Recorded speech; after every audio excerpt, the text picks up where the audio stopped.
The votes are officially in, the numbers are locked, and the NFL has now confirmed what Cleveland Browns fans and Shedeur Sanders supporters across the country already felt coming. This young quarterback is different, and the league is finally saying it out loud. Shedeur Sanders has officially been named the Pepsi Zero Sugar NFL Rookie of the Week for Week 14, and this one actually means something. This isn't some feel-good shout-out or soft nod to a rookie just trying to survive Sundays. This is real recognition from the NFL itself, showing that Sanders isn't just hanging around. He's performing at a level that demands respect right now. When the league hands you hardware like this, it's a signal that you belong in the conversation with the best young talent in football. And considering everything he's dealt with leading up to this moment, the timing couldn't be louder. All the noise about his preparation, the non-stop speculation, the sabotage talk, and the critics questioning whether he was truly ready for the NFL spotlight. Instead of talking back, Sanders answered the only way that really counts, with his play on the field. He put together a performance so undeniable that the league had no choice but to acknowledge what was happening. The competition for this award was no joke either. Sanders was one of 6 talented nominees, and one of them happened to be his own teammate, tight end Harold Fannin Jr. That alone tells you how productive the Browns offense looked during Week 14. Still, when the votes were counted and the results came in, it was Shedeur Sanders standing alone at the top, securing his first Rookie of the Week honor of the season and sending a clear message to the football world that he's here. This moment hits deeper than just a personal milestone. For the Cleveland Browns, a franchise that's been drowning in dysfunction, controversy, and front office chaos, this gave fans something real to believe in again. Sanders didn't just win an award, he gave the organization a reason to rally after weeks of ugly headlines and frustration. Now let's break down what actually happened on the field during Cleveland's 31-29 loss to the Tennessee Titans, because the final score doesn't tell the full story at all. Sanders' individual performance was electric and showed genuine promise for what the future could look like. He finished the game completing 23 of 42 passes, good for a 54.8% completion rate, and that's where some critics are going to try and get picky. But context matters, especially for a rookie quarterback. Sanders was playing behind an offensive line, still trying to find consistency, throwing to receivers he hasn't had much time to build chemistry with, and facing an NFL defense built specifically to confuse young quarterbacks. When you factor all that in, completing over half your passes while aggressively pushing the ball downfield is actually impressive. And then come the numbers that really flip the narrative. Sanders threw for 364 yards, straight up cooking the Titans secondary and proving that his arm talent absolutely translates to the NFL level. This wasn't stat padding with short throws or easy checkdowns. These were confident downfield shots into tight windows made by a rookie playing with the calm and control of a seasoned vet. Those 364 passing yards marked the first time in his young NFL career that Sanders crossed the 300-yard mark, and it felt like a breakthrough moment. It was the kind of performance that makes people stop doubting and start paying attention, and you can bet this won't be the last time he chases numbers like that, not even close. The touchdown production tells an even bigger story and proves Sanders isn't just stacking yards between the 20s. He's finishing drives and putting real points on the board. Against Tennessee, he threw 3 touchdown passes, tying the highest total of his young career, and showing he can deliver when the pressure is heavy and the moment demands it. But the damage didn't stop through the air. Sanders also led the team with 29 rushing yards, making it clear he's not a one-dimensional quarterback at all. When passing lanes tightened up, he hurt the defense with his legs, extending plays and forcing defenders into tough decisions. And to cap off an already wild performance, he scored his first career rushing touchdown, flashing athleticism and competitiveness that defensive coordinators definitely don't enjoy preparing for. When you stack all of that into a single game, it becomes obvious why the NFL had no choice but to hand Sanders the Rookie of the Week award. His 364 passing yards tied for the 3rd most ever by a Browns rookie quarterback in one game, instantly placing him among some of the best rookie performances in franchise history. It doesn't stop there. His 3 touchdown passes tied for the 2nd most by a Browns rookie in a single game, further locking his name into rare company. And then there's the stat that really separates this performance from the rest. Sanders became the first player in Browns franchise history to throw for at least 300 yards, toss 3 touchdown passes, and add a rushing touchdown in the same game. That's not just rookie success, that's all-time franchise history. Moments like this are how players carve their names into the record books and start getting mentioned alongside Browns legends. This surge didn't come out of nowhere either. Sanders has now started 3 straight games for Cleveland, beginning in Week 12 when the organization finally handed him the keys and let him run the offense. Since then, the production has been loud and impossible to ignore. Over those 3 starts, he's completed 50 of 87 passes for 722 yards and 5 touchdowns, showing real growth, rhythm, and consistency from week to week. What's even more impressive is how aggressive he's been pushing the ball downfield. Sanders has completed at least 1 pass of 50+ yards in each of his first 3 NFL starts, proving he's not scared to challenge defenses vertically.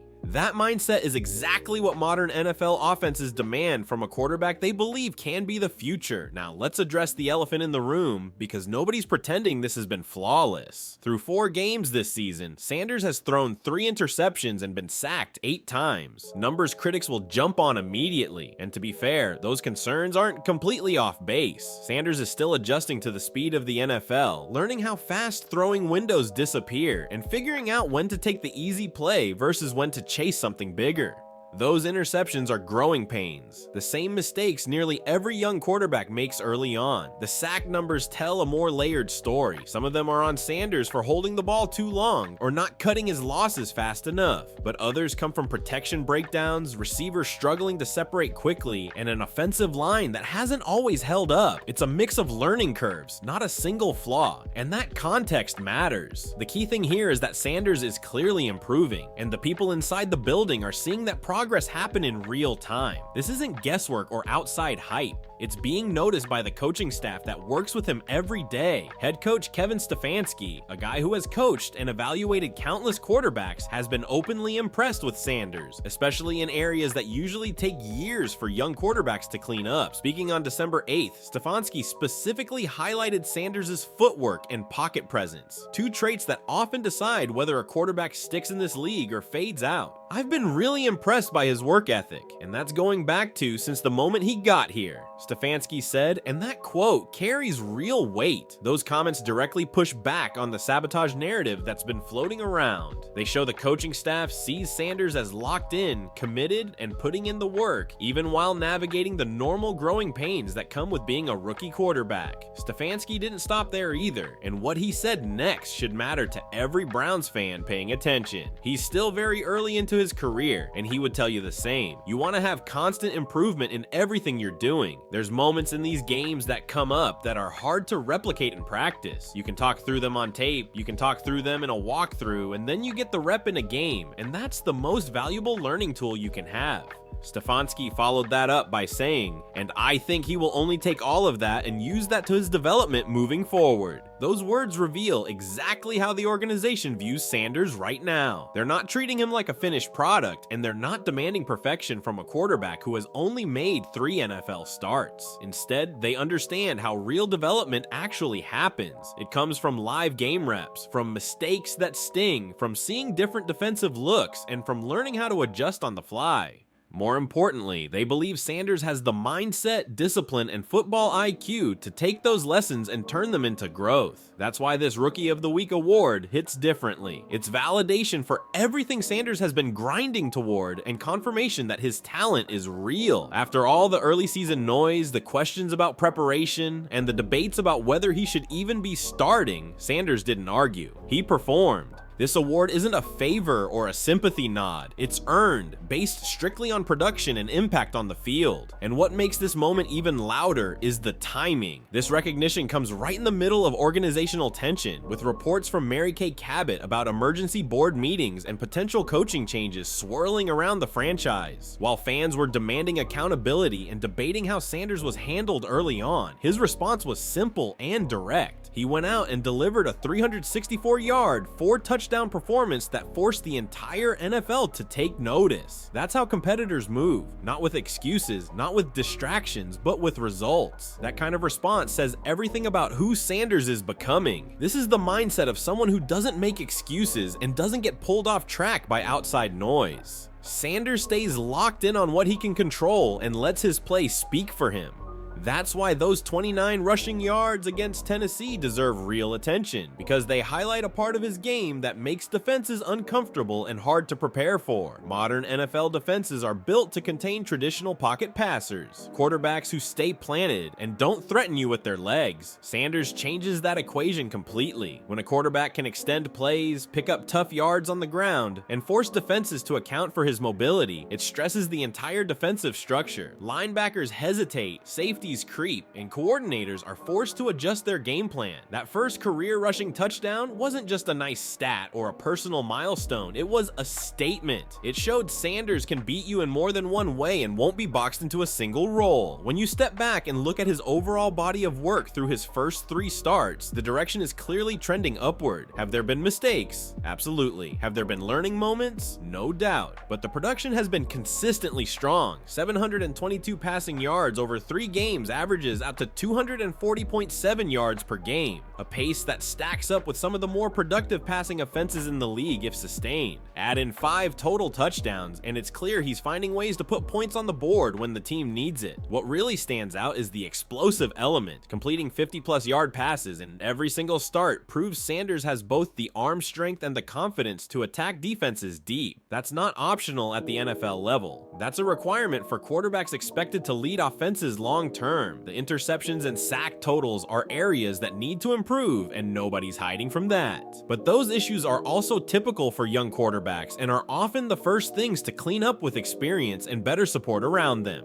As Sanders continues to build chemistry and timing with his receivers, those interceptions should naturally start to drop. As the offensive line develops better communication and consistency, the sack numbers should come down too. And as Sanders sharpens his pocket awareness, decision-making speed, and understanding of when to escape versus when to stand tall and deliver, both areas should trend in the right direction. What makes this even more encouraging is what Stefanski specifically pointed out. He mentioned footwork and pocket presence as areas where Sanders is already improving, and that matters a lot. Footwork is the foundation of accurate passing in the NFL, and seeing growth there this early is a strong sign for his long-term development. Pocket presence is even harder to master. Feeling pressure without seeing it, sliding subtly within the pocket, and creating space to throw are skills many quarterbacks never fully develop. The fact that Stefanski is already noticing progress suggests Sanders has natural instincts and spatial awareness that can't really be taught. Then there's the work ethic, which might be the most important piece of all.